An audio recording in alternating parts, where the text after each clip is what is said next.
¿Qué tal, amigos de Periscope? Estamos a punto de entrar al programa de Pan y Circo. Estamos con introducción.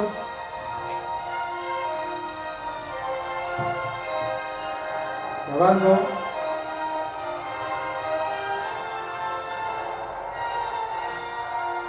El programa de hoy se trata sobre el regreso del PRI, entonces pusimos un tema musical que le queda al pelo.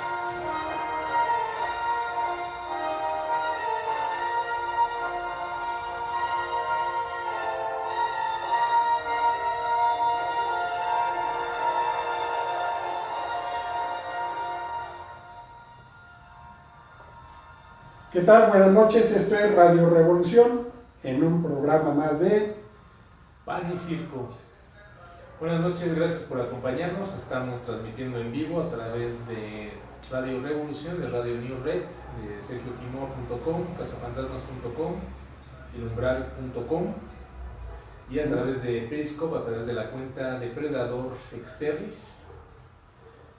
Para los que nos quieran acompañar a lo largo de esta hora.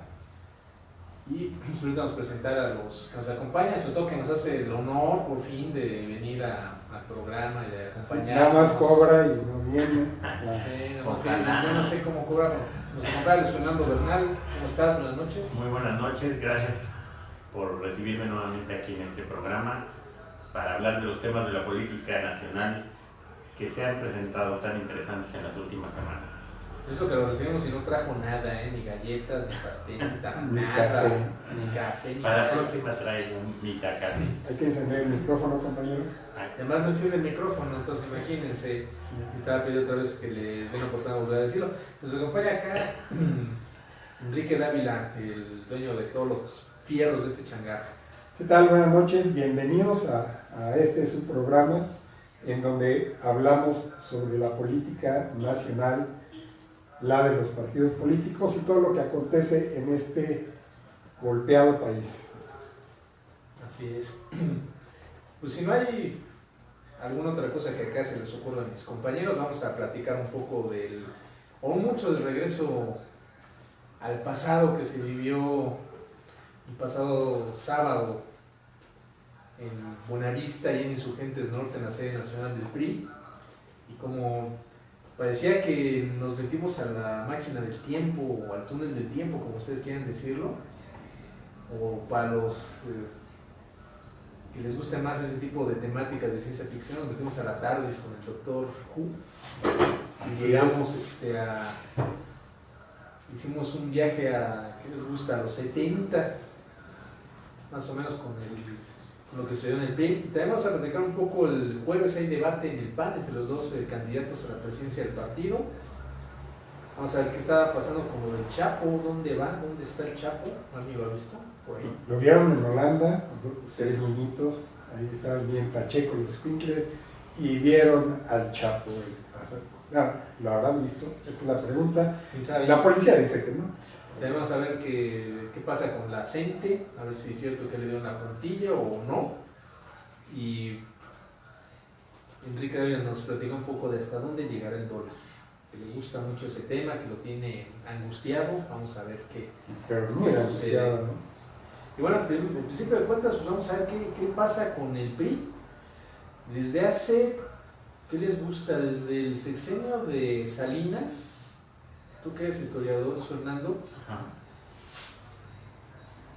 No había un evento así multitudinario en la sede del PRI, con un presidente de la República priista, en el marco de una elección donde ellos ganaron, les fue bien, y que podían presumir a todo lo largo y ancho de su estacionamiento, con miles de invitados, un evento donde el presidente se convirtió, en este caso Enrique Peña Nieto, dejó de ser un rato la piñata favorita del país y se convirtió en la estrella, en el más querido, apapachado, solicitado y anexas del PRI. Como si hubiera desde Salinas no se daba esto. Pues sí, tienes razón, es un evento novedoso para nosotros. Antes hubiera sido de lo más normal, cuando los presidentes del PRI eran lo cotidiano y se sucedían sexenio tras sexenio. Pero actualmente pues hace mucho que no veíamos esa escena, principalmente porque el último presidente priista que tuvimos fue Ernesto Zedillo, si se le puede decir priista. Eso es lo que quería comentar. Muchos dicen que, pues eso me iba hasta el sexenio de Salinas, exacto, porque el de Zedillo muchos no lo veían como priista. No, y era obvio, o sea, Zedillo cuando iba a actos del PRI, o se veía en eventos del PRI, no, se le notaba incómodo, o sea, realmente se ve que Zedillo nunca le pareció ser un candidato priista, bueno, no le caía bien el PRI, digamos, él era un tecnócrata y realmente nunca le tuvo aprecio a lo que representaba el PRI. Pero desde Salinas, como bien dices, no veíamos este tipo de eventos en donde la clase política priista se reúne para homenajear, alabar y hacer todos esos ritos de solemnidades que tenían ellos en su bagaje cultural, de hacer un homenaje al presidencialismo. El problema es que esa clase política priista no tiene un presidente que presumir, porque realmente el presidente Peña Nieto no ha sido un presidente exitoso. Bueno, es que también depende de qué punto de vista lo veas, porque si te refieres a administración pública, sí, ahí sí no ha sido.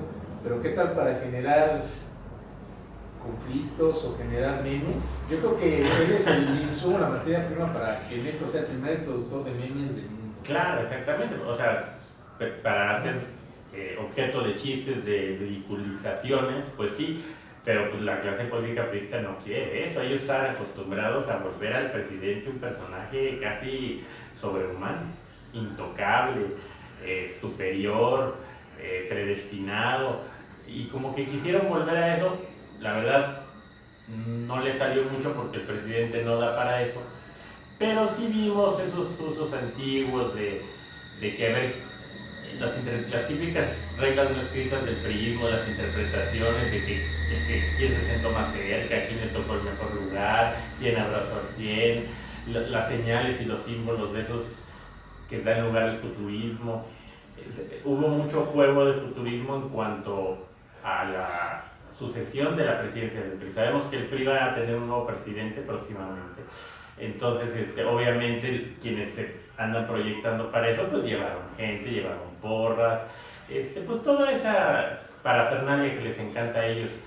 El presidente Peña Nieto también se dio el lujo de hablar futurizando, porque extrañamente en un discurso rodeado y apapachado por el priismo, nos habló del populismo. Y nos habló del populismo como algo negativo, diciendo que lo peor que le puede pasar a México sería un presidente populista. Pero muchos dicen que se estuvo describiendo. Pues por lo menos sí describió a muchos presidentes priistas, digo, realmente no era el lugar más apropiado para denostar el populismo, sino que el PRI fue un gran representante del populismo durante muchas décadas. Pero suponemos, o algunos suponen, que se refería a Andrés Manuel López Obrador, como asustándonos con el petate del muerto de que aunque esté pésimo este gobierno, es mucho peor la otra opción, que sería votar por López Obrador. Entonces realmente fue un acto, pues yo lo veo un poco como de opereta. Era muy chistoso ver a todos vestidos de rojo. Quien no tiene una prenda roja se ve que buscó en el closet a ver qué encontraba, camiseta, chamarra, bufanda. La cosa era llevar algo rojo. Y bueno, pues los priistas son así. El que sean así, pues no dejaría de ser algo anecdótico y para el sentido del humor. El problema es que nos gobiernen, y eso sí es peligroso. Y otra cosa de que hay que llamar mucho la atención es de que, como bien decías, todas las fotos, el discurso, la forma en que estuvieron acomodados todos los personajes, que si fulano estuvo a la derecha, que si sultano estuvo un poco más lejos, todo se le busca una interpretación, se le busca la figura de un indicio, de una pista para decir quién va a llegar al PRI, porque es ahorita el puesto que está en disputa, va a ser, y ahí se empieza a abrir el abanico, ¿no?, de posibilidades. Así es. ¿Y cómo ves, Enrique, los posibles, sobre todo por el factor Beltrones? Porque la gran duda es que a mí, una fuente muy confiable me dice que a Beltrones no le van a dar ni ni más les diría por ahí. Entonces, ¿cómo ves, Enrique? ¿Cómo ves al PRI? Sobre todo si Beltrones se queda colgado de la brocha. Pues yo veo que va a haber un conflicto ahí bastante serio entre los candidatos, entre la gente que se menciona. En primer lugar está Fabio Beltrones como el más indicado. ¿Por qué es el más indicado dentro de la óptica del prismo? Porque es una persona que sabe operar, sabe conseguir acuerdos, puede lograr unificar a todas estas tribus internas que tiene el PRI y hacerlas caminar en una sola dirección. Eso ya lo ha demostrado, es un buen operador. O sea que por su colmillo largo y retorcido en términos jurásicos. Esa sería su primera cualidad. La segunda cualidad sería una forma de sacarlo en la carrera presidencial. ¿Por qué? Porque históricamente dentro del PRI, el que es el presidente del partido en este último tercio no puede aspirar a la presidencia de la República. Sería la candidatura, a excepción de Roberto Madrazo. Sería una excepción. Pero hasta ahí queda. Después, dentro de la lista viene Alfonso Navarrete, que es el secretario del Trabajo. ¿Sí? Navarrete Prida, y el Grupo Atlacomulco, que es del Estado de México y todo esto, pero esto está generando demasiada fricción dentro del prismo, porque sería volver a sacar a un presidente de ese grupo y estarían marginando a todos los demás sectores y a todos los demás estados, a todos los demás grupos del partido. ¿Por qué? Porque nada más salen del grupo Atlacomulco, ¿sí? Del Estado de México. Eso sería la parte que va en contra de Navarrete Prida. En tercer lugar está Enrique Martínez y Martínez, que es el secretario de Agricultura. Un personaje que, si bien tiene habilidades, tiene conocimiento, es un poco desconocido dentro del priismo. No tanto. Ya fue gobernador. Pues sí, fue gobernador, pero pues, no tiene el mismo empuje que puede tener Beltrones, por ejemplo. Sí, pero. Sí es gobernador. Y después, en cuarto lugar, vendría César Duarte. Un ser que sí es muy conocido, pero por todas las trácalas que ha hecho, su banco en Chihuahua, todas las... Ahí fíjate, yo lo que diría es que mejor manden a Videgaray al PRI y a Duarte lo manden a Hacienda, que si Duarte realmente logró, con lo que nos comentan, de que el banco crecía tanto y una inversión millonaria que hizo siendo gobernador, ¿y qué no hará en Hacienda? No, pero hace su banco internacional. Hasta ahora va a lograr que se revalúe el peso. Bueno, el caso es de que César Duarte tiene muchos problemas en su estado. No creo que tenga mucha habilidad política como para hacer consensos. Pero acuérdate que hay un detalle que a lo mejor juega a su favor. El año que entra de elecciones a gobernador en Chihuahua, y posiblemente precisamente le surja quitarlo del estado, mandarlo al PRI, para que no salga, porque sí, pero el asunto que yo dudo que lo pongan, en primer lugar porque lo que necesitan es un operador que gane las elecciones, ¿sí? No van a quitar a un incómodo del gobierno de Chihuahua para perder las elecciones acá, con toda la fama que traen. Sí, se repetiría de Moreira, ¿no? O sea, estaría repitiendo la experiencia de Moreira. Aquí el asunto está en que sacarlo del gobierno del estado de Chihuahua para meterlo dentro de la presidencia del PRI a operar la campaña, la gran campaña del 2018, que no la tiene fácil el PRI, César Duarte, para mí no los requisitos. Y después viene pues Ismael Hernández Deras, que es gobernador de Durango, y René Juárez Cisneros, que pues ya quedaron descalificados porque como operadores políticos no pudieron ganar las elecciones de su estado. ¿Sí? Entonces yo creo que por ahí no va. Y luego pues también en el mismo tono está Rodrigo Medina. ¿Sí? Pero Rodrigo Medina ahora sí... No, ya está, es un cartucho. Sí, o sea, son los que se nombraban, y estos tres últimos pues no pudieron lograr nada, están fuera. Pero a ver, Enrique, si tú fueras Peña Nieto, ¿a quién ponías al frente del PRI? A Beltrones. ¿Y tú, Luis Fernando? Bueno, ahora sí que si yo fuera Peña Nieto y viendo para los intereses del PRI, del gobierno, no escogería, por ejemplo, a Duarte, no sé si sea un muy buen operador político, pero su imagen está ya muy desprestigiada por sus escándalos de corrupción, que fue un poco lo que pasó con Moreira. ¿Se acuerdan que Peña Nieto hizo presidente del PRI a Moreira pensando que le iba a conducir su campaña y las elecciones, y ya no pudo hacerlo por los escándalos de corrupción tremendos que fueron aflorando de Moreira, y que desafortunadamente el gobierno puede controlar esos escándalos de corrupción aquí adentro porque controla prensa, controla televisión, pero no puede controlarlos en Estados Unidos, y muchos de estos escándalos de corrupción estallan en Estados Unidos. Entonces no dudemos que al rato en Estados Unidos se le va a abrir una investigación a César Duarte por los desvíos millonarios de dinero del presupuesto. Entonces, César Duarte no, pero tú, ¿a quién pondrías? Bueno, pues por lo menos a alguien que no tuviera cola que le pisen. Me cuesta trabajo pensar ahorita en alguien, pero... No, ya estuvo. Todos los dinosaurios tienen cola. Exacto, entonces ya vas a dejar así para la dirigencia del PRI o cómo le vas a hacer. Y si no tienen cola, les crece. O sea, son ¿De lagartijas, dónde vas a al final. importar a un dirigente priista sin cola? Sin cola, bueno, con una cola por lo menos corta y no tan larga. No. Todos tienen posibles. ¿A quién pondrías? Pues no sé, quizás a algún exgobernador. Mira, por ejemplo, José Calzada se me hace una buena imagen, Pero aunque que perdió las elecciones, pero no trae escándalos de corrupción atrás como sí los trae Rodrigo Medina.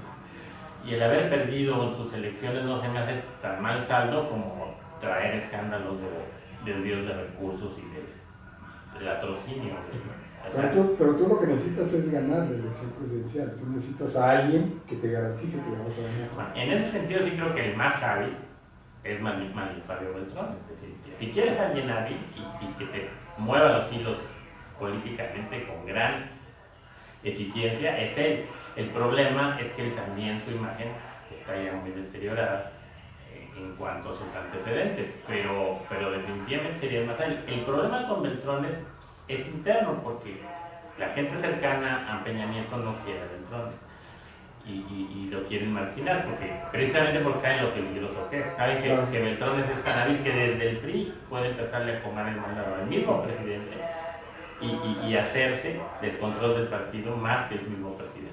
Deja que nuestro patrocinador hace eso. Sí, entonces, Hayan entonces pinches tamales. Está bien. Pero hay un detalle también que se menciona y es una posibilidad, porque de los nombres que acabas de mencionar, Enrique, sí, incluso creo que muchos priistas quieren que Beltrones sea. Según las crónicas que hacen en la prensa del evento del sábado, uno de los más aplaudidos, de los que mejor recibimiento tuvo, fue Beltrones.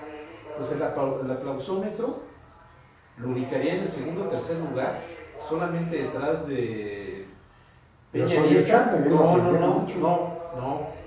Los más aplaudidos fueron, que eso sí todo el mundo coincide en que los más aplaudidos fueron Peña Nieto y César Camacho Quirós, como presidente del PRI, presidente saliente. Sí, porque ya se vaya. Y en tercer lugar están muchos mencionando a Beltrones, incluso sobre Osorio Chong. Incluso hay quien dice que Osorio Chong se le vio un poco apagado, hasta medio incómodo. César Duarte no lo recibió tan bien. Y si por el aplausómetro fuera, Beltrones sería el indicado. Si lo que quieres es ganar elecciones, Beltrones es el indicado. Pero, como dice bien Luis Fernando, no es bien visto por lo que muchos columnistas manejan como la triada, es decir, Videgaray, Osorio Chong y Aurelio Nuño. De ahí que el rumor ahorita también es de que muy posiblemente Aurelio Nuño sea el indicado para dirigir el PRI, porque en una parte del discurso propio Peña Nieto se refirió a la necesidad de renovar los cuadros del PRI y de darle oportunidad a los jóvenes. Y ya muchos se empiezan a interpretar en ese sentido. De hecho, dijo, casi perfiló que el próximo dirigente del PRI tenía que ser pobre. Y Aurelio Nuño es Lo joven. cual de entrada margina a Beltrones de esa posibilidad. Y a César Duarte también, y a casi todos los que has mencionado. Sí, pero son más jóvenes que Beltrones, ¿no? Beltrones sí ya anda entre los 60 y los 70, unos 64 de tener por ahí. Los otros pues, van a andar 40, 50. Bueno, el que sea Nuño pues, sería un problema en el sentido de que pues, muchos dinosaurios, como decían ahorita esos periodistas, pues no lo van a ver con mucho respeto, ni lo van a tener pues no lo van a tener como un jefe, ni lo van a reconocer como realmente un dirigente con autoridad moral, ¿no? Porque pues, ¿qué trayectoria tiene? O sea, ni gobernador, ¿no? Ha sido, ni siquiera presidente municipal de un municipio importante. Sí, pero estás hablando de una persona muy cercana a Peña Nieto, uno de los operadores de más confianza del presidente de la República, y creo que ahí la disciplina priista se va a imponer. Y además sí es cierta esa versión de que la mente maestra detrás del golpe a la gente fue Aurelio Nuño, que diseñó ese golpe para desaparecer el IEPO. Pues oye, yo creo que a los priistas no les quedaría otra más que apechugar el nombramiento y quedar bajo las órdenes y bajo las directrices del propio Aurelio Nuño. Pero bueno, eso es lo que está sucediendo en el PRI. Vamos a ver el Jurásico priista que hace. Por cierto, también se está dirimiendo quién va a ser el líder de la bancada del PRI en la Cámara de Diputados. Creo que eso no tanto, creo que va a ser César Camacho y... Yo creo pues, que sí. Pero Sí, decía ya precisamente que Aurelio Nuño estaba queriendo intervenir para que no fuera César Camacho y quería apuntalar a Enrique Jackson como el coordinador de la bancada. Que parece ser que Jackson en alguna época fue jefe de Aurelio Nuño o él fue el que lo metió a la política. Y en pago, bueno, y para tener a alguien de él, ¿no? Porque si es cierto que él se va a ir al PRI, pues va a querer tener como coordinador de la bancada a alguien de él. Sí, pero... entonces habla de que andan en eso, digamos. Ahorita los priistas se andan moviendo, andan buscando y están viendo cómo se perfilan, ya poniendo su mirada en el 2018. Vamos a ver qué pasa en el PRI, cómo se acomoda el Jurassic World en este caso, y estamos platicando más adelante de quién queda en el PRI. Además, la elección del PRI va a ser igual que el mismo día que la del PAN, el 16 de agosto, y pues tenemos todavía tiempo para seguir especulando. Y ya que hablamos del PAN... 19 y 20 es la del PRI, No, 16 también. También la empataron con el PAN y vamos a ver qué pasa, ¿no? Nada más que la del PAN sí va a ser abierta con voto directo de los militantes y la del PRI va a ser abierta con el dedo directo del preciso. Bueno, ya está decidido que el presidente designa. No, o sea, está decidido, había tres alternativas. Uno, que era el voto de los consejeros del PRI, sí. o era voto de la militancia también. Pero acuérdate que el PRI tiene un mecanismo por el cual presentan candidatos de unidad, que todo el mundo se va a la cargada, y si la unidad es la unidad en torno a la decisión de alguien más, sabemos quién es. Entonces, pues vamos a seguir especulando de aquí. Nos queda un poquito, unos 15 días para seguir especulando. Fíjate que yo estaba pensando que quizás la elección del PRI se iba a detener, ahora que dices que va a ser el día 16, se iba a detener un poco para saber quién quedaba en el PAN. Si se va a detener en el tiempo, así como que No, se iba a detener el tiempo que corre para la elección, para ver quién quedaba en el PAN, porque eso sí definiría también cuál es el candidato que necesita. Sí, como en el PAN está tan difícil saber quién va a ganar. Yo creo que si se diera la sorpresa de que ganara Corral, sí tendría problemas con Anaya, pues ya lo tienen conocido. Vamos a ver qué pasa, pero precisamente hablando del PAN, este jueves a las 7 de la noche hay debate de los dos candidatos, y la pregunta, ya que estás con el tema, Enrique, ¿qué esperas del debate? ¿Cómo describirías lo que puede suceder en este encuentro? Según palabras de Corral, va a ser un debate donde se van a hacer planteamientos, van a tratar, según acuerdo que tienen ellos dos, de que sea poco ríspido, o sea, que no haya descalificaciones ni acusaciones, todo eso, que sea más hacia la parte de propuestas, todo eso. Yo creo que lo van a respetar, ojalá fuera así, porque lo que se necesita es de que la militancia pueda escoger por quién va a votar de acuerdo a lo que pretende cada uno de ellos, y lo que le puedan vender al militante como su estrategia, su plataforma. Entonces, ¿qué esperamos? Es que va a ser un debate de propuestas. No creo que los dos son buenos oradores, son muy elocuentes. Para mi gusto es más elocuente Corral, porque es más, tiene más enjundia, tiene más, es más histriónico. Tiene más capacidad de oratoria. O sea, al y final, más experiencia. Y más experiencia. Y se ha medido con gentes muy... Estuve ayer viendo algunos de los debates que tuvo como diputado y mis respetos. O sea, muy, muy superior al debate que ofrece Anaya como debatiente. Como operador político, a lo mejor Anaya puede conseguir mejores acuerdos que el otro. Pero en cuanto al debate, yo estoy seguro que lo va a ganar Corral, porque tiene más experiencia, más capacidad al momento de debatir, pero pues, se va a ver qué es lo que decide la militancia al final. Yo sí creo, también estoy de acuerdo contigo, que puede ganar Anaya, que va a ganar Anaya, pero me gustaría que fuera un poco más competido, que hubiera más equilibrio en la votación, cosa que no se va a poder, porque así como está el padrón, pues va a ser muy difícil que estos operadores políticos que han metido a tanto militante cachirul dejen de manejar esos votos y de venderlos al dueño del changarro para ganar esta elección. Entonces yo sí lo veo difícil, veo difícil que gane Corral. Sin embargo, ojalá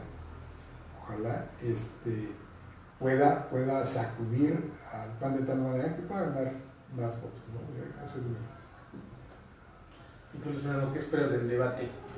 No, de la elección ya se nos va muy lejos, Enrique ya pues dijo que va a el ganar. debate, como decía Enrique, creo que es un buen ejercicio, porque afortunadamente ahorita tenemos dos candidatos que son muy buenos oradores, que se expresan muy bien. Como decía, Corral quizás tenga la ventaja de tener más años de experiencia, ha sido un tribuno en las cámaras, tanto en la de diputados como senadores, de muchos años.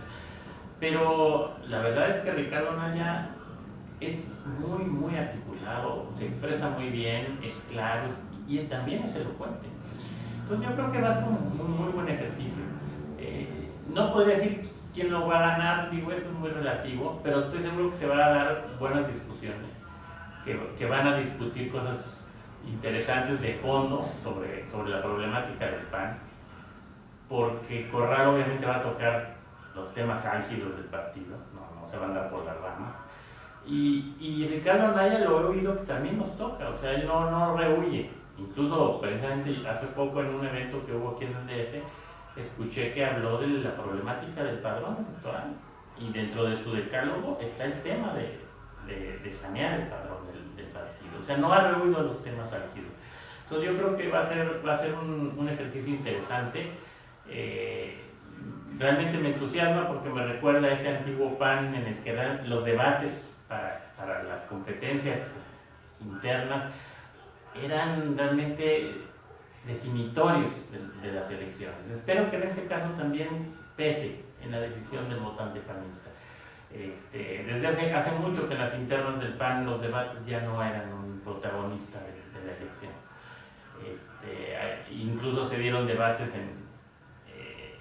cuando la lucha por la candidatura presidencial entre Josefina Vázquez Mota y Ernesto Cordero, en las que ahí sí se fueron a las soluciones personales, a de que tú cuando fuiste tal, hiciste tal cosa. Tú faltaste, y yo creo que ahorita estamos en otra tesitura y eso me hace abrigar algún optimismo acerca de cómo se lleva a cabo.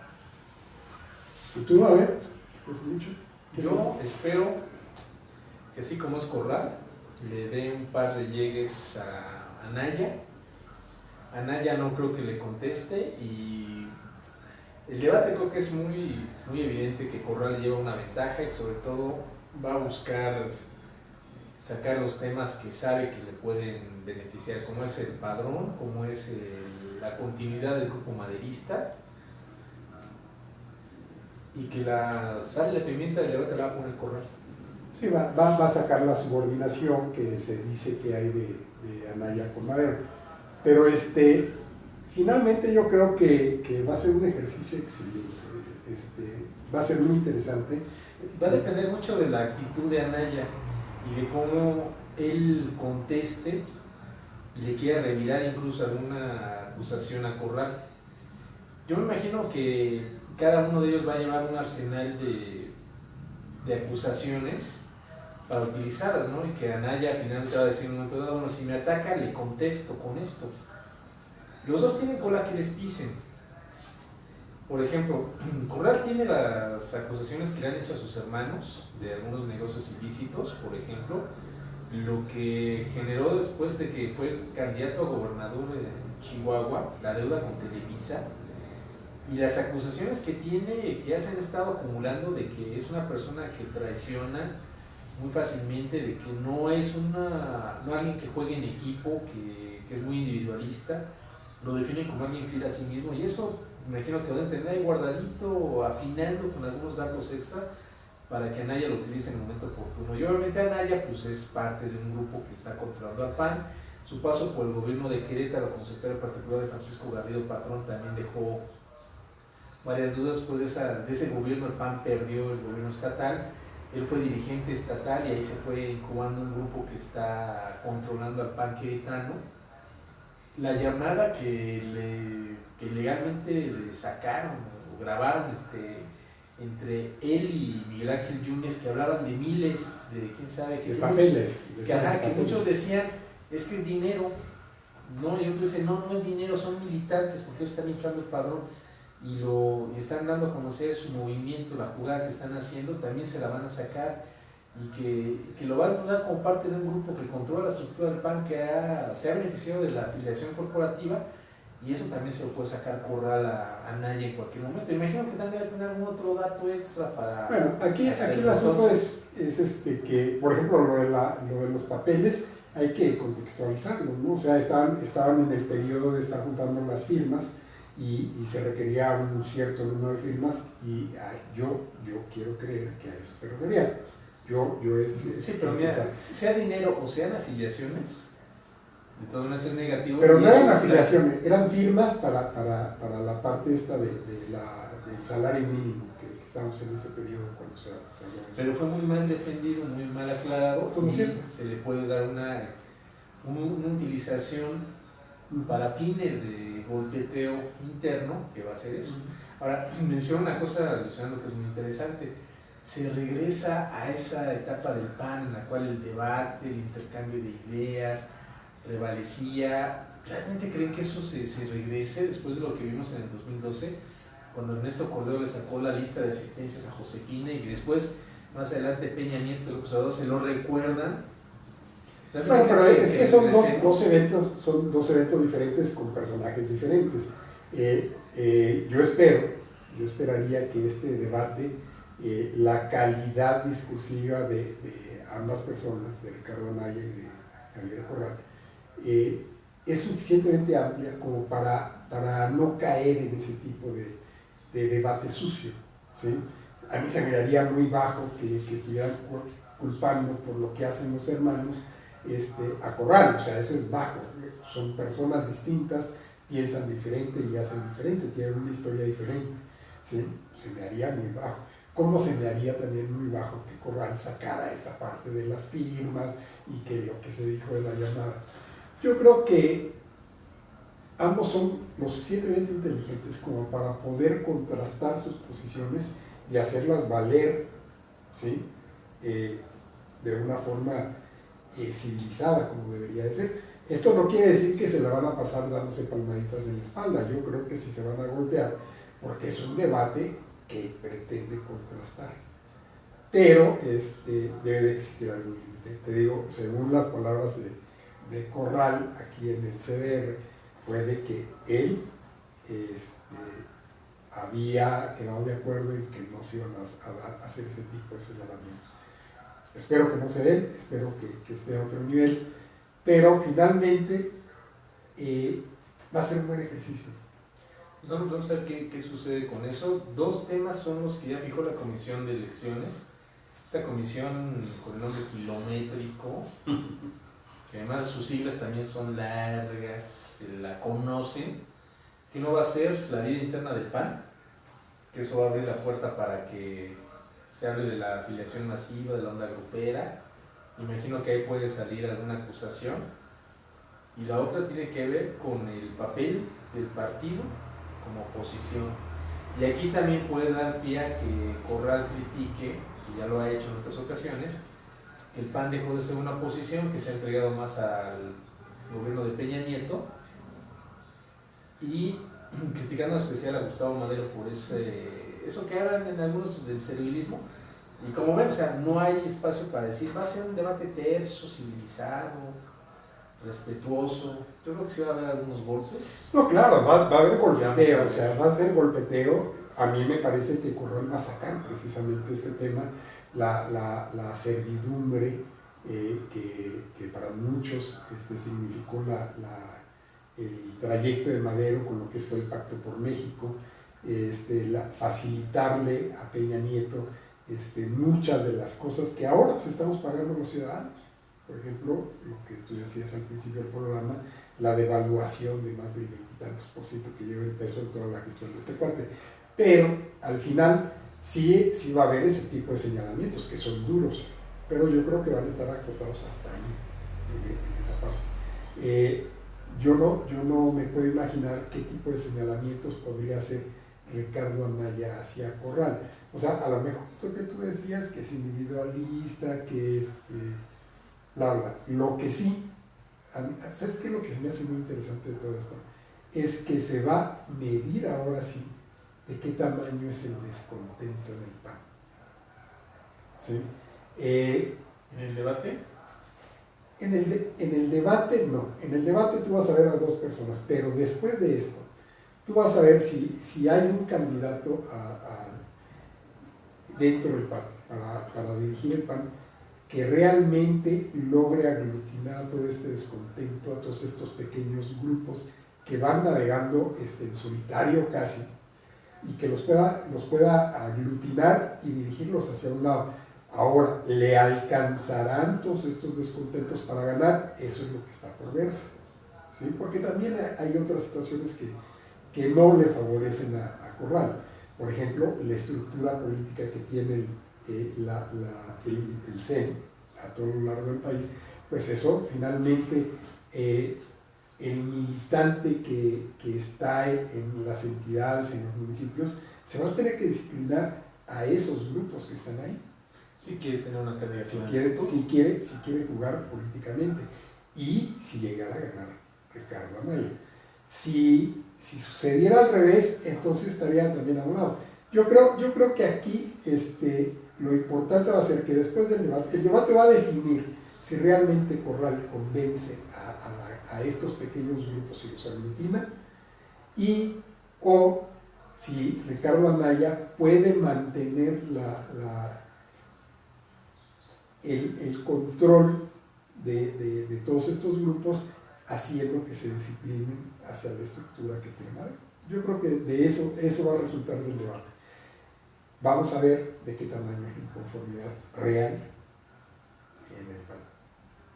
¿Tenemos que agregar antes de cambiar de tema? Pues no, yo creo que lo que dijo Enrique es atinado, yo pienso lo mismo. Entonces, gracias, vamos a No, siento que sí es un poco la apuesta de Corral a aglutinar a esos grupos disidentes y muy inconformes que hay en el partido desde hace muchos años. La cosa es si lo logra, y la cosa es que si esos panistas sí se animan a ir a votar y todavía creen que tienen la capacidad de influir en el futuro del partido. Entonces, se me hace interesante. También Ricardo Anaya, además del apoyo que puede tener de la estructura panista, también va a captar votos independientes, porque es una gente que tiene una imagen que cae bien a muchos. Entonces, se me hace un ejercicio interesante, yo lo veo con optimismo, y creo que puede abonar como señalabas, que yo mismo también había señalado, a esa tradición panista de los debates que influían en las elecciones. Y ojalá regresemos a eso. El que sea un debate álgido y se debata con fuerza y con enjundia, no quiere decir que se debata sobre elementos de la vida personal y privada de las personas, ¿no? Ese es el límite que hay que deslindar. Se puede debatir fuerte acerca de la manera de ver el partido, del enfoque que se le quiera al partido, incluso de las trayectorias políticas de cada quien. Pero de ahí hablar ya de la vida personal o de lo que hicieron mis hermanos o de conversaciones grabadas, ese es un salto que, como dice Enrique, yo creo que no deben dar y que no van a dar. Sí, lo único que también se nos estaba pasando es mencionar que también se puede sacar a reducir el déficit que hay en el grupo parlamentario del PAN en la Cámara de Diputados y que se está preguntando en qué se gastó más de 300 millones de pesos, porque ahora los diputados panistas se están quedando sin su famoso bono de marcha o bono de despido y ya están haciendo una rebelión interna. Y uno de los señores, porque fue el coordinador de los diputados, es precisamente Ricardo Anaya. Entonces ahí también pueden salir chispas de este tema y vamos a ver. Y sobre todo, ahora sí estamos a 19 días más o menos, ¿no?, de la elección interna. Y el porcentaje de votos de Corral, porque va a ser el índice de qué tan inconformes están los panistas. Así es. Dirigencia. Es lo que va a salir a reducir, va a tener ahora sí un tamaño.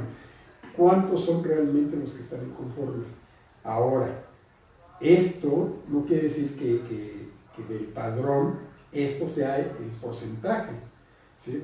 El número de personas que están inconformes, trasladarlo a un porcentaje se podrá hacer hasta que no se depure el padrón. Cosa que no se va a hacer en esta elección. Entonces, pero será un indicativo, porque si la elección la gana Anaya 60-40, de entrada va a tener que... Supone tú que hay un 30%, 35% de un padrón alterado de gentes que no corresponden. Entonces, réstale eso y podría ser que el porcentaje que logre Corral sea bastante grande, ¿eh? Quizás hasta para la votación ya no podría ser, ya sería un daño irreparable. No, pero para que se autonombre presidente legítimo del PAN. ¿Legítimo?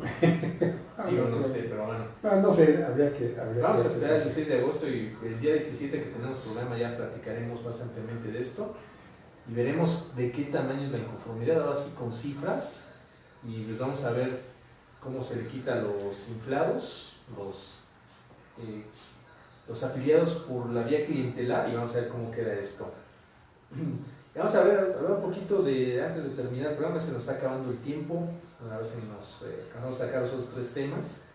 El Chapo, ¿cuánto tiempo está fuera? Y el gobierno, me llama la atención una cuestión muy, muy particular.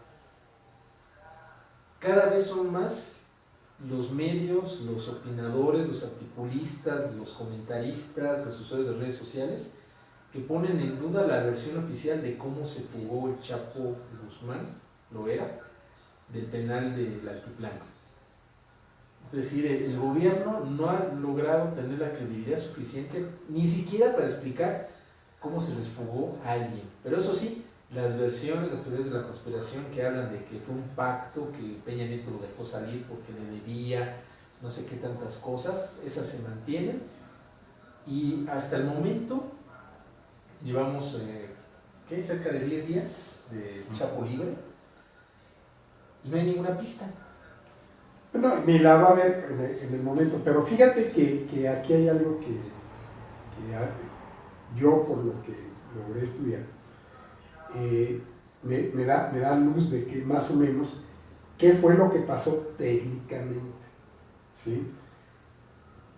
Estos tours pagados que ha presentado, Chapo Tours que ha pagado la Secretaría de Gobernación y la Comisión Nacional de Seguridad, han mostrado a un delincuente y lo han querido llevar a niveles de superdelincuente para así tratar de minimizar su incompetencia. Pero hay algo que cuando tú ves estos videos y tú tienes un poco de conocimiento de lo que hace, de lo que significa, tú te das cuenta que eso no se hizo con 3 personas metidas adentro, ni se hizo tan así en silencio como se pretende decir. Eso, fíjate que es un tema que, perdón la interrupción, que varios medios han estado hablando de cómo es posible que no se hayan dado cuenta del ruido, porque no lo hiciste, vamos, el túnel lo hicieron con una cuchara, lo hicieron con martillos neumáticos o cosas de esas. Estoy escribiendo un artículo con esto, y nada más basado en las imágenes que se ven. Por ejemplo, ahora esta Paola Rojas sacó su tour, es una mujer muy alta, unos 75, se la pasó agachada ahí, recorriendo el túnel, pero hay unas imágenes que llaman mucho la atención.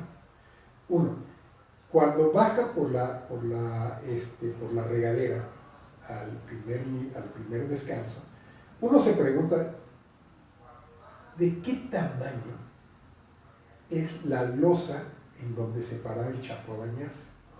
Tú ves la mano de esta mujer y toma la losa y la toma así. O sea, para los que me están viendo en Periscope, verán, toma la losa así. Estos no son más de 7 centímetros. ¿Sí? El asunto está en que la losa no tiene varillas. Ópale, ¿cómo es posible? En todos los lados ponen mínimo alambrón. En una cárcel de máxima seguridad, una losa de 7 centímetros,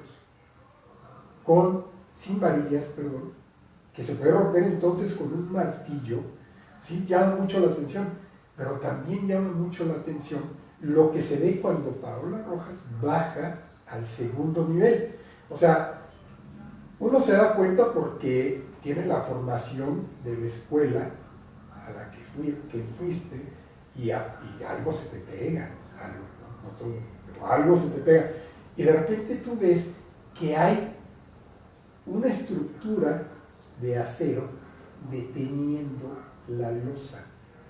Y parece, por lo que se ve, que era preexistente al túnel, porque está enterrada esta estructura de fierro y está oxidada.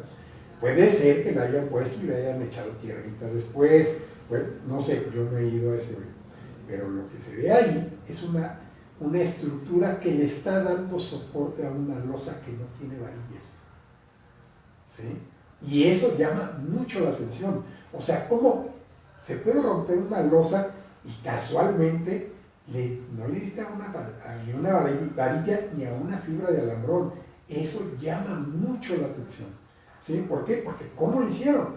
¿Sí? Y luego tan delgadita, pero cuando ves cómo manipula Adela Micha la misma losa, porque las dos, Paola Rojas y todo eso, ahí les dejaron la losita para que vean, mira, así en bola, ahí está. ¿Sí? Cuando la manipula Adela Micha, uno de los extremos de la losa es mucho más pequeño, son como 4 centímetros.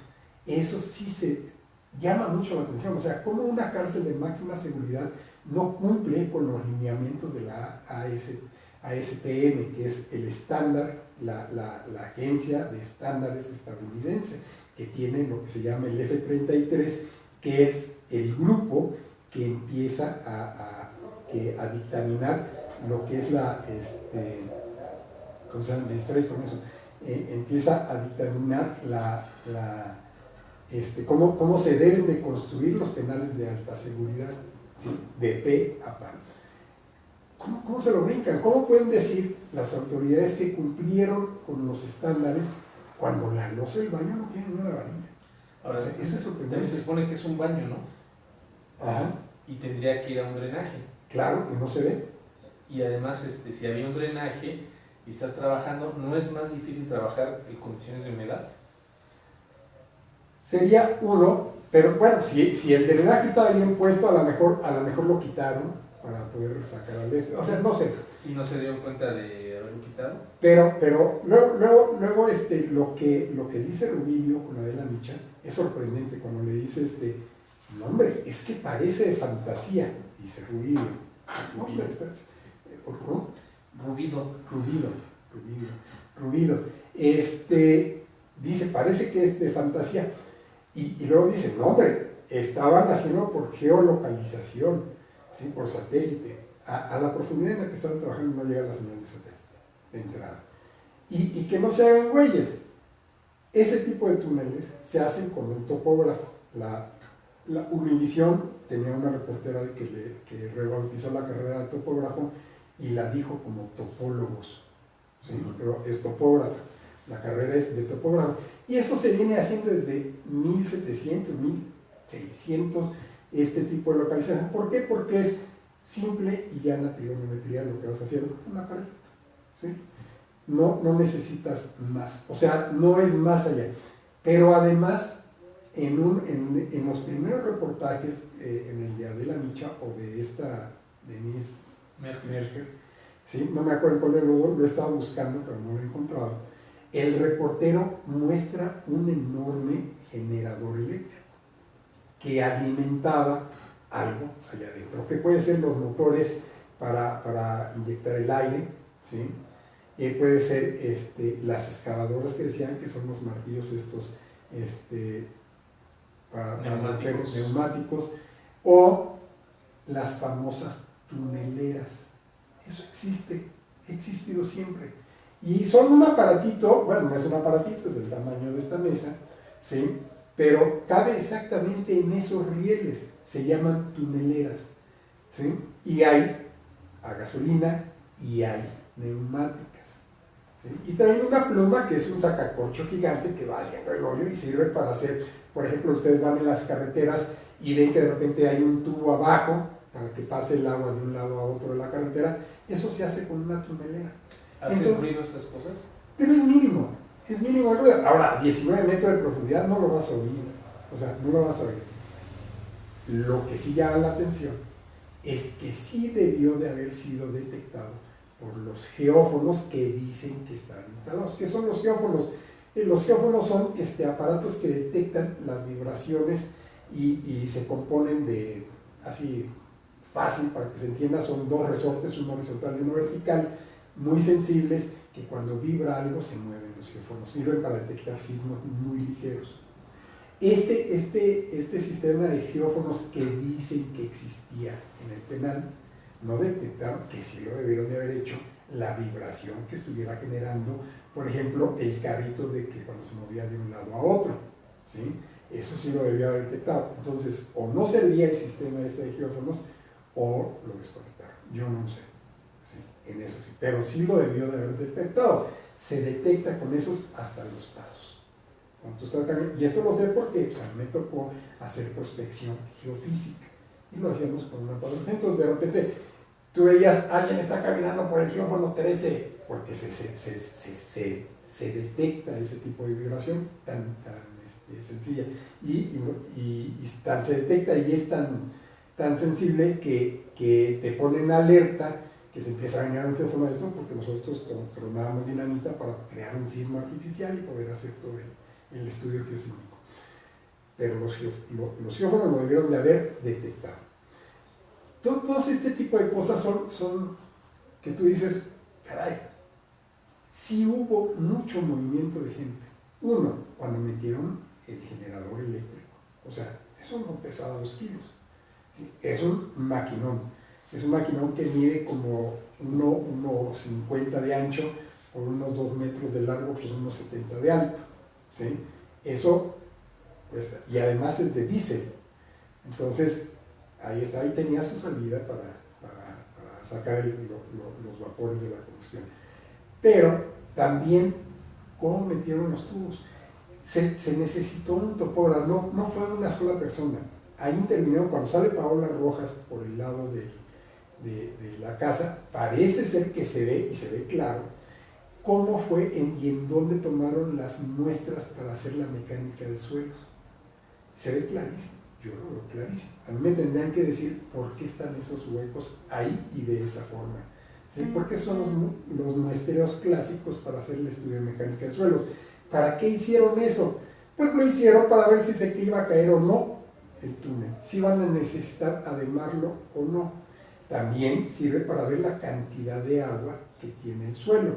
si hubiera tenido mucha agua, hubieran necesitado ademarlo, ¿sí? Entonces con eso se dio cuenta, por eso se ahorraron mucho. Ay, cuidado por acá. Perdón, yo pensé que se iban a llevar nuestro teléfono. El caso es de que ese tipo de cosas, lo único que hacen es meter más ruido en el sistema, porque no se explican adecuadamente, uno, y dos, hacen ver como que están inventando una historia unas personas que no conocen el tema, no conocen de ingeniería civil, ¿sí? O de geotecnia, para esto, y están inventando una historia que para ellos se les hace convincente, pero que la gente que sabe que no. Los tuneleros, ¿sí? Los tuneleros son las personas que se dedican a hacer túneles, como los del metro, como los del drenaje profundo, pues saben que eso no lo hace una sola persona, y que eso, en las condiciones en las que estaba, no se hace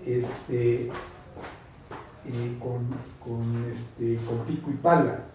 Eso se hace con herramienta que no es de última generación, que se viene usando desde hace mucho, pero pues sí la usamos, sí se usaron herramientas. Tú ves el techo y tú ves cómo entran los hoyos, están las cicatrices, las rayas de los martillos neumáticos. Y a los lados, pues no se ve mucho sobre las plumas de que seguramente se utilizaron de la tunelera. O sea, las plumas son los vástagos que traen un sacacorchos que se van enterrando en la tierra y la van sacando, la van aflojando y la van echando para atrás. El caso es de que todo eso hace que se sospeche, pero sobre todo es de que, chispas, una celda en donde el piso no tiene varillas, en donde el fulano al que meten ahí no respeta el protocolo de cuál se les debe estar rotando de celda cada cierto tiempo, quiere decir que ahí hay cochupo. O una de dos, la celda la prepararon para la fuga, ¿sí? Le quitaron las varillas del piso, o bien pues fue un fraudezote en el penal que hicieron un suelo tan endeble, con un brinco ese piso se rompe, ¿sí? Si se hubiera puesto a aplicar el chapo ahí en la regadera, pues no necesita hacer mucho, termina yéndose. ¿Por qué? Porque no hay nada que le dé resistencia, ¿sí? Ese es el gran problema. ¿Qué fue lo que pasó? Pues yo creo que sí hay una complicidad bastante fuerte. No hay que preguntarse qué se hizo con la tierra, sino cómo demonios alguien no pone varillas en el piso de entrada. Eso es lo que más llama la atención, ¿sí? Todo el mundo lo hace. Tú vas a cualquier ranchería y cuando hacen su aplanado en el piso, ¿cómo sea Calderón? Piso firme, su piso firme, ¿sí? Le ponen alambrón mínimo, y acá ni una varilla tocable. Es una maravilla. ¿Sí? Pues, en efecto, bueno, todo esto es un fenómeno increíble, ¿no? Casi como de película. Yo creo que ni a una película se le hubiera ocurrido crear una cosa así. A mí lo que me llama la atención y a lo que me voy a enfocar es a lo increíble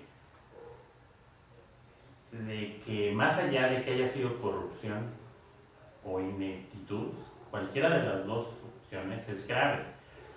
Si nosotros tenemos un aparato de seguridad que es tan inepto como para permitir que le vean la cara de esa manera, bueno, pues tenemos un aparato de seguridad totalmente ineficiente para cualquier cosa. Y si fue fruto de la corrupción, pues entonces tenemos un aparato de seguridad totalmente penetrado por la corrupción. Cualquier conclusión es negativa después de este hecho. Pero lo más grave es que acabaron como siempre se acaba en este país, que es echándole la culpa a chivos expiatorios. O sea, lo más alto que llegaron fue al director del penal y a ese tipo de niveles. O sea, realmente da risa que una persona como el encargado de la Comisión ahora de Seguridad Pública, como Monte Alejandro Rubido, no haya renunciado. según Raimundo Rivapalacio, sí Bueno, renunció. o que hayan No se presentado la su aceptaron. renuncia, no se aceptó, da lo mismo. O sea, aunque a mí no me acepten la renuncia, pues por eso existen las renuncias irrevocables. O sea, pues no me importa si me la aceptas o no, yo me voy. O sea, ese tipo de cosas son las que hacen que nuestro país siga en la mediocridad en la que sigue viviendo. No hay consecuencias. No hay consecuencias cuando un funcionario de ese nivel comete uno de los errores más graves y los más grandes ridículos que haya habido. Y siguen en su puesto. Sigue Monte Alejandro Rubido y sigue Miguel Osorio Chong, que obviamente ya es un secretario de Gobernación que está descafeinado totalmente. O sea, ya perdió su peso político, pero sigue ahí. ¿A quién le sirve un secretario así? ¿A quién le sirve un comisionado nacional de seguridad como ese? O sea, la entrevista con Adela Micha realmente fue patética. Lo único que sirvió fue para que se burlara de él, y él aceptó esa burla. Él aceptó, hacía comentarios como los hubiera hecho una señora madre de familia que le ponen a comentar el hecho. Y es el comisionado, es el jefe de la inteligencia del Estado mexicano, y sus comentarios eran: esto es como de fantasía, o sea, no es posible. Es realmente de pena. Sí. O sea que sí leíste hoy a Rivapalacio en el Financiero. Sí, lo leía él, pero también vi la entrevista. O sea, aunque no hubiera leído el Rivapalacio, es obvio que a ese hombre lo humillaron, lo humilló a Adela Micha en esa entrevista. Y si es cierto lo que dice Rivapalacio de que fue el pago que tuvo que pagar, bueno, pues habla peor de él. O sea, se ve que no tiene dignidad. O sea, yo no entiendo. Realmente estamos en una crisis en el área de seguridad pública gravísima. Y no hay consecuencias. Y lo único que se les ocurre hacer es llevar a todos los periodistas a que hagan el tour del túnel. ¿Y eso en qué nos ayuda? Bueno, iniciaron eso desde la procuradora. ¿De qué nos servía a pocas horas de estar en fuga el Chapo, cuando todos los cuerpos de seguridad deberían estar movilizados para encontrarlo? Y lo más que se les ocurrió es filmar a la procuradora con sobrepeso, tratando de bajar por el hoyito, y que finalmente le dio miedo y dijo: no, aquí me quedo. O sea, todo ese tipo de cosas realmente lo único que dan es risa, pero es una risa trágica.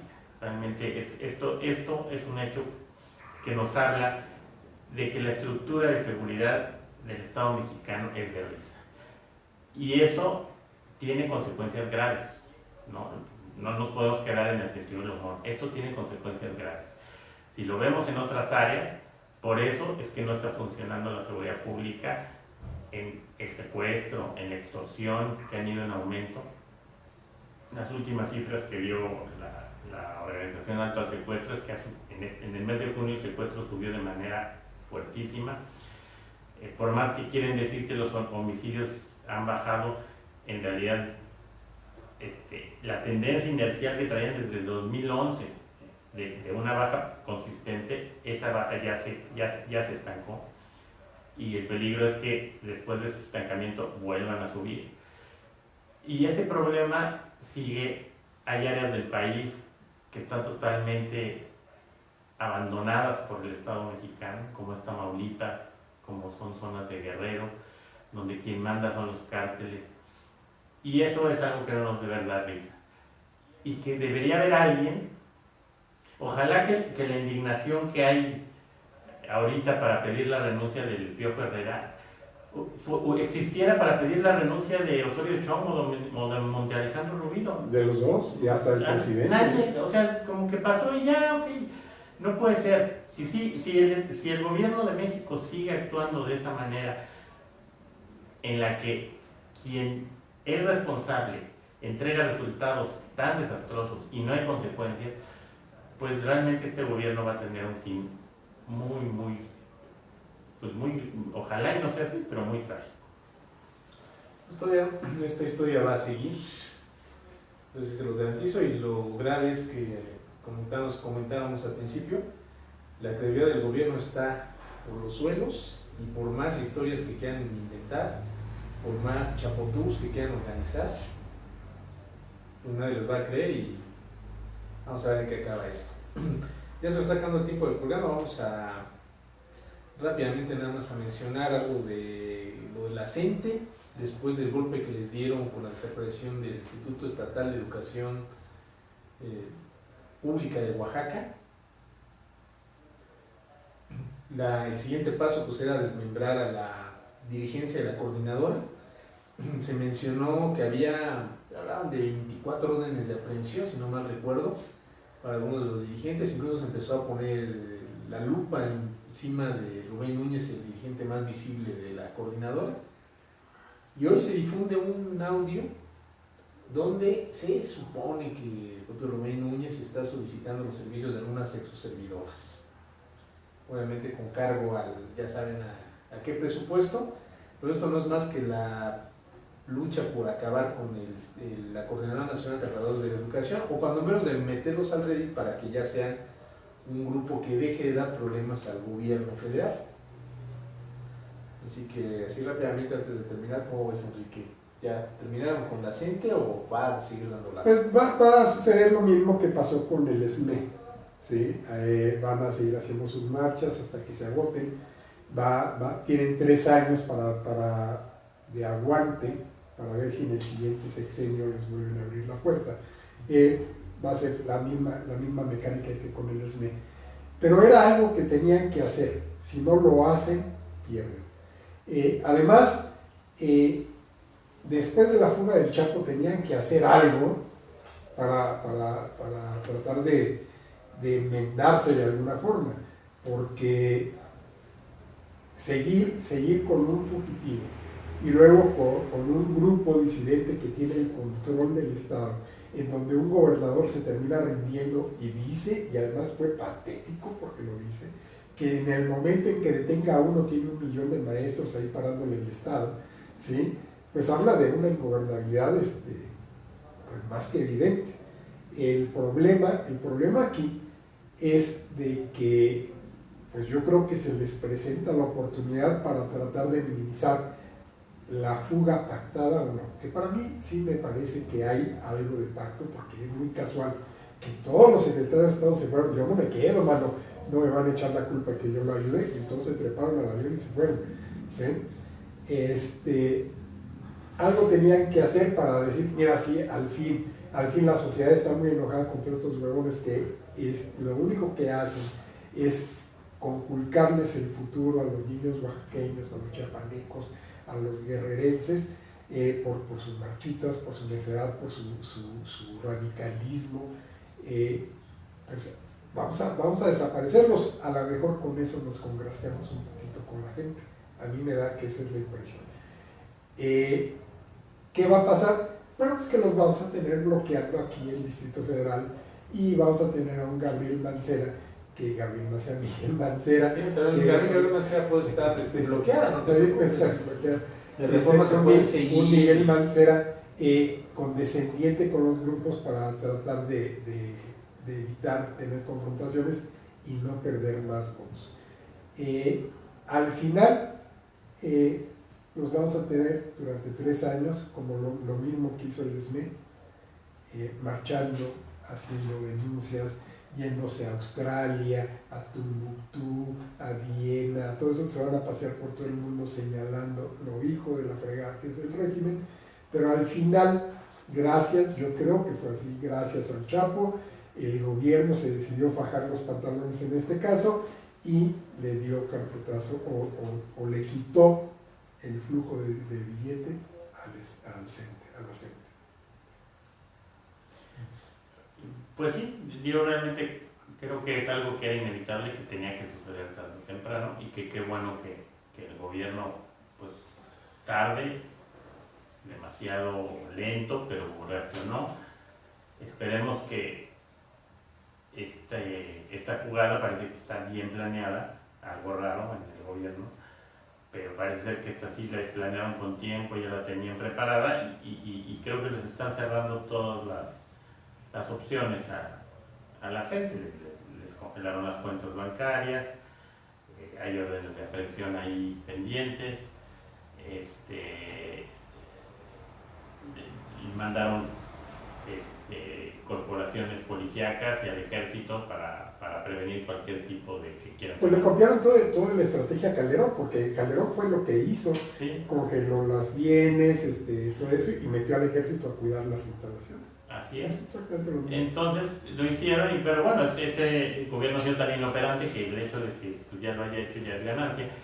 Y bueno, esperemos que la gente no se atreva. Incluso ya está utilizando el gobierno su estrategia de la filtración de grabaciones, así como lo han hecho con periodistas de los que se quieren deshacer, que también sacan grabaciones o algún político.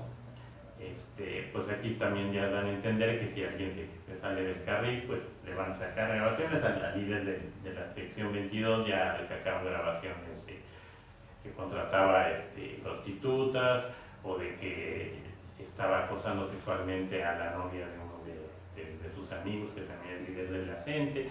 Digamos, ya todo está orquestado para el desprestigio, para cancelarles cualquier tipo de opción.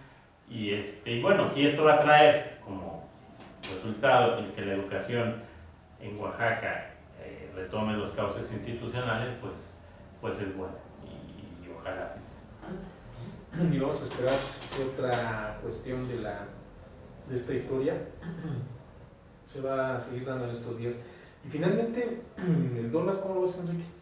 Pues del nabo eso una señal más de que la estrategia económica de México de uno de los supersecretarios, el segundo, porque el supersecretario es Osorio Chong y el subsupersecretario es Videgaray, pues no le ha salido.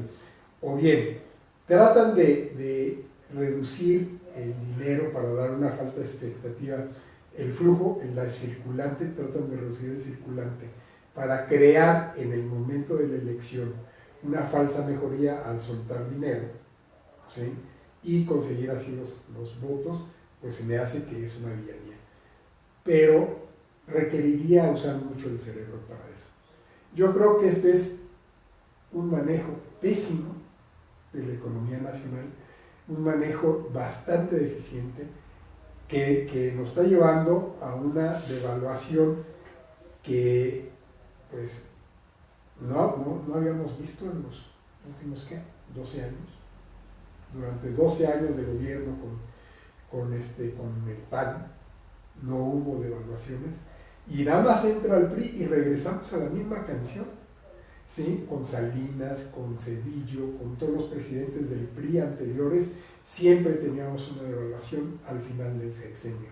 Este presidente es tan ineficaz, por no decirlo de otra manera, ¿sí? Y su equipo de trabajo, que no se esperó hasta el final del sexenio, ¿sí? Ya tenemos la devaluación en medio. Y esto supone que entonces el peso debería deslizarse. Yo creo que a final de año vamos a estar alrededor de los 18 pesos, 18.50. Unos dicen que 17, yo no creo. Yo creo que se va a ir a los 18 pesos.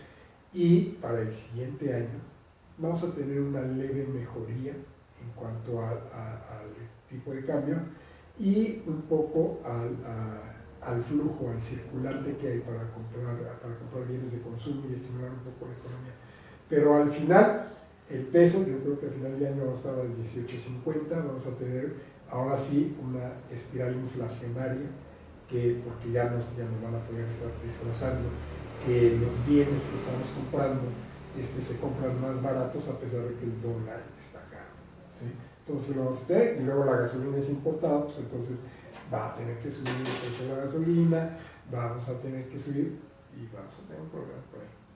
Yo creo que ese es el escenario que tenemos en el corto plazo. Y ahora el escenario pesimista, como sonando, ¿verdad? No, pues ya es pesimista, ya lo dio Enrique.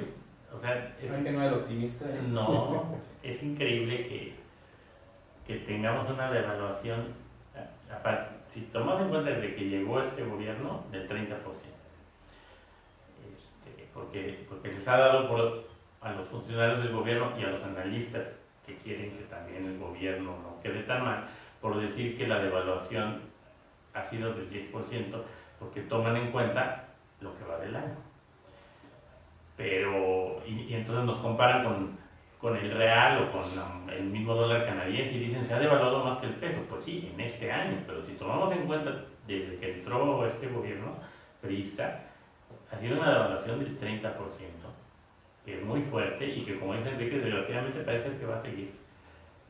Esto inevitablemente va a traer problemas a la economía. Dicen que no se ha reflejado en inflación, y es mentira, ya empieza a reflejarse, y se va a seguir reflejando. Van a tener que ir subiendo precios de cosas que necesariamente... Es de modo que los empieza a financiar. Sí, que los dueños o los empresarios financien ese déficit, ¿no? De lo que les cuesta importado y nos lo sigan vendiendo al Deja mismo que precio. en mi casa para seguir vendiendo al mismo precio. ¿No? Entonces, ese escenario que nos pintan, pues es irreal. Y desafortunadamente esto se combina con la falta de ingresos del gobierno tremenda, porque cada vez bajan más los precios del petróleo. Y el único escenario que se ve, que queda, es la deuda. Así es que el gobierno se va a tener que ir financiando cada vez más con deuda. Y entonces estamos volviendo, como diciendo, ¿y qué? A ese patrón de los gobiernos priistas, que devaluación, inflación y deuda externa. Claro, estamos en un momento en que todavía el problema de la inflación no se dispara y el de la deuda todavía no. Esperemos que no lleguemos a eso, pero las condiciones se están dando para iniciar ese cuadro que realmente sería muy grave para el país. Y pues la verdad es que el escenario, aunque no queramos, es pesimista. Y es que el problema, fíjate que todo le ha salido mal a este gobierno, si lo queremos ver así, optimistamente, todo le ha salido mal, ¿sí? Tienes una ronda cero desangelada, la ronda 1, desangelada totalmente, que no logró venderse como lo esperaban, que lograr esa inyección tan desesperada que necesitaban de capital, no funcionó. Entonces van a tener que poner a la baja esos campos petroleros, pero ¿quién le va a querer entrar cuando no hay suficiente exploración geológica en eso? Y además donde el riesgo no es tan bajo como dice el gobierno, eso es un riesgo muy alto, ¿sí? Lo que vende el gobierno como que campos provisorios y todo esto, en realidad, desde mi punto de vista, y lo poco que sé de eso, no lo son, le falta mucho. Entonces, ¿quién le va a querer meter tanto dinero y ganar tan poco? Esa es una. Entonces, por eso tenemos el resultado. Y ese resultado, pues se reflejó inmediatamente en lo que sucedió con la ronda 1, ¿sí? Se vio reflejado en el peso. ¿Por qué? Porque ese financiamiento tan esperado que íbamos a tener, pues dejó de ser la promesa, el grial, los lingotes de oro que estaban al final del arco iris. No hubo tal, ¿sí? Entonces tenemos un problema muy serio. Tenemos un recurso que empieza a escasear y además compite con el mismo recurso a precios muchísimo más bajos de extracción que con el que nosotros tenemos. Entonces tenemos una competencia desleal y luego, para acabarla de fregar, tenemos que importar los refinados. O sea, nosotros lo vendemos en bruto y ahora lo tenemos que traer y lo tenemos que comprar en dólares.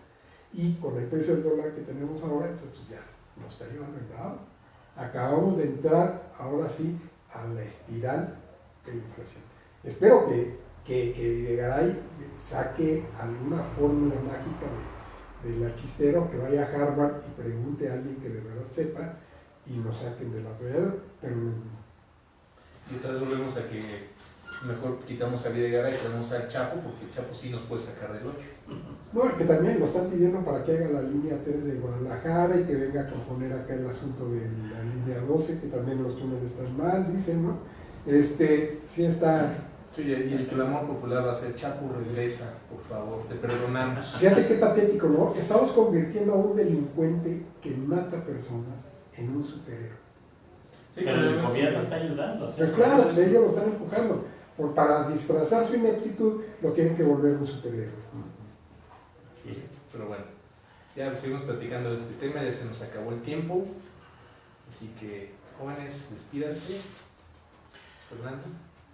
Muy buenas noches, muchas gracias por habernos escuchado y estar con nosotros en este programa Pan y Circo, y esperemos les haya interesado las discusiones que aquí se dieron. Muy amables. Y les agradecemos también que nos hayan acompañado a través de Radio New Red, de sergioquimor.com, elumbral.com, cazafantasmas.com.mx y radio-evolución.mx. Y les recordamos que el podcast lo pueden descargar tanto en revolución.mx como en evox.com. Así es. Para el que quiera volver a escuchar, o que si no le dio tiempo a escucharlo completo, lo pueda hacer en el momento y lugar que desee. Soy Armando Reyes Vigueras y Enrique Dávila. Hasta luego. Bueno, pues nos vemos la próxima semana. Fernando, ¿ya? Ya me decía. ¿Ya? Entonces nos vamos a dejar con una canción de Molotov que yo creo que dibuja perfectamente el sentimiento de la nación y tiene un nombre muy común que a mí me gusta y lo dejamos con Molotov con esta canción que se llama Chinga tu madre, de parte de Molotov. Nos estamos viendo.